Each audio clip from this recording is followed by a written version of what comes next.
So how can we improve the overall cold shower experience? How can we accelerate the fat loss that occurs from cold exposure? In this video, what I'm going to do is take a look at a protocol, or I guess an advanced stack that we can utilize to actually speed up fat loss when we undergo cold therapy or cold showers.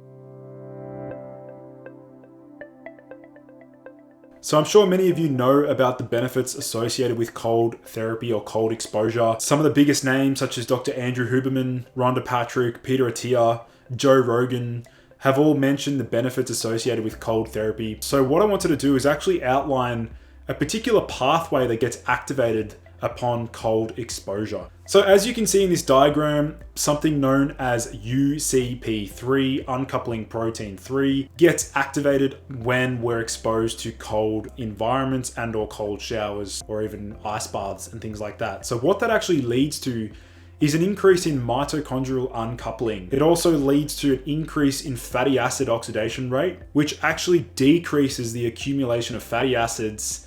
It increases whole metabolic rate, and it also decreases mitochondrial damage and oxidative stress. And this is associated with reduced rates of obesity. It improves insulin resistance and also type 2 diabetes. So here are some of the benefits associated with cold showers. Number one, we know that cold exposure can help to boost the immune system and improve natural killer cells and T cell production. We also know that cold exposure can act as a potent vasoconstrictive agent, and this is followed by a powerful rebound vasodilatory effect when we warm back up. In addition, part of that effect also improves blood circulation, and by boosting circulation, it's going to help with lymphatic function and help to detoxify the body. It's also known to, in the long run, reduce blood pressure by improving HRV response and also balancing the sympathetic and parasympathetic nervous systems. Although one key point to remember is that immediate cold exposure actually stimulates the sympathetic nervous system, which is associated with the fight or flight response. It also can help to strengthen the nervous system, and there are some studies that show that cold exposure can actually increase norepinephrine and also dopamine levels, which is associated with improved alertness, focus, and energy. So how can we exaggerate the fat loss that occurs upon cold exposure?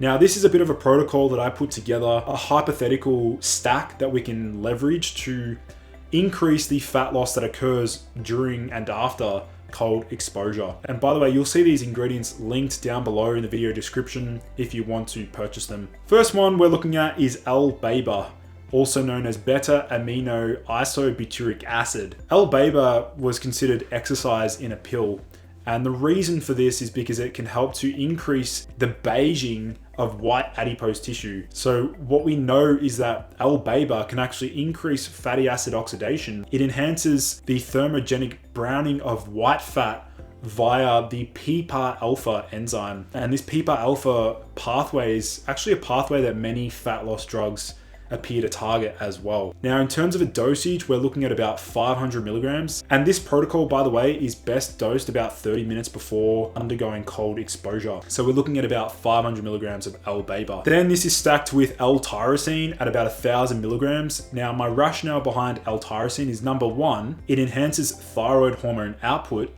and those that really struggle with cold therapy and cold exposure are those that have very poor or very low thyroid hormone output. Now, by supplementing with L-tyrosine, it's going to help to increase thyroid hormone output, which boosts noradrenaline. And part of the benefit of boosting noradrenaline is that this noradrenaline can actually bind to the beta-adrenergic receptors and help to stimulate fat loss, which is one of the mechanisms behind which how yohimbine, the classic and famous fat burner, works. As a bonus benefit, it's also going to help to boost alertness following cold exposure. So, many of us actually do cold therapy and cold exposure for the mental alertness and the focus that we get following exposure.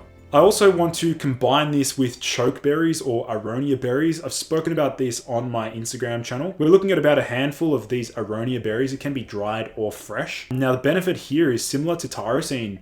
There's some research showing that Chokeberries can actually increase circulation, boost thermogenesis, and fat breakdown via the increase in noradrenaline release. And then finally, we want to combine it with spermidine. Now, spermidine is an anti-aging compound that, in my opinion, was perhaps the most well-known anti-aging compound of 2021. But spermidine at a dosage between 1 to 3 milligrams does also appear to improve brown fat production, which is the good fat. It improves and increases autophagy, so that's great for longevity, and also improving mitochondrial function. So spermidine, again, in the mix with L-beta, tyrosine, and chokeberries. I mean, this is a hypothetical protocol to enhance the fat loss that occurs through cold exposure. So here's just a quick breakdown on how, in particular, L-beta works. So we can see that L-beta actually changes the white adipose tissue into energy-burning brown-like adipose tissue via that PPAR alpha pathway. It also increases liver hepatic beta oxidation, so we can see in this pathway how the PPAR alpha enzyme is activated. It also prevents and protects against fat gain in mice with partial leptin deficiency. It can also increase beta hydroxybutyrate, which is a ketone body, which is amazing for mental clarity and alertness. And it also has been shown to improve glucose tolerance and insulin sensitivity through the AMPK and PPAR alpha pathway. So this is credit to Price Plow Blogspot for providing this awesome breakdown. So here's the L-tyrosine pathway. Here's just a basic understanding of the tyrosine to dopamine to norepinephrine to epinephrine pathway. We can either use L-tyrosine or phenylalanine, but in this case, I'd rather use L-tyrosine. And we can see how L-tyrosine gets converted via tyrosine hydroxylase, then to basically L-dopa, and then from L-dopa to dopamine via the dopa decarboxylase. And as you can see the whole pathway there's no point going through that whole thing. You've seen me talk about that numerous times. So that's the L-tyrosine pathway there. And then the aronia berries or chokeberries that not many people know about. Basically, the authors reported that an anthocyanin, the cyanidin-3 glucoside, enhances adiponectin secretion and upregulates the expression of thermogenesis-related proteins such as uncoupling proteins in isolated rat adipocytes. Now, the researchers speculate that this glucoside activates AMPK in skeletal muscle and liver, and aronia berries increase the concentration of the PEP hormone noradrenaline in these subjects' blood, and the researchers suspect that this explains partly how aronia works. Noradrenaline is known to help generate heat. Finally, we have spermidine, the breakdown. So oral spermidine targets brown fat and skeletal muscle to mitigate diet-induced obesity and metabolic disorders. So we can see how spermidine now has some research to suggest that it can particularly target brown fat and help to mitigate diet-induced obesity and metabolic disorders. So that pretty much wraps up my cold shower protocol, or my cold therapy protocol to enhance fat loss and improve metabolic health. If you enjoyed this video, please do like the video. It does help with the YouTube algorithm. Do check out my website, ergogenic.health. I've built a new quiz that basically takes you through which products are relevant for you and where to start, because, I talk about a lot of cool biohacks. So definitely go and check that out. Thanks so much for tuning in. I look forward to seeing you in the next video.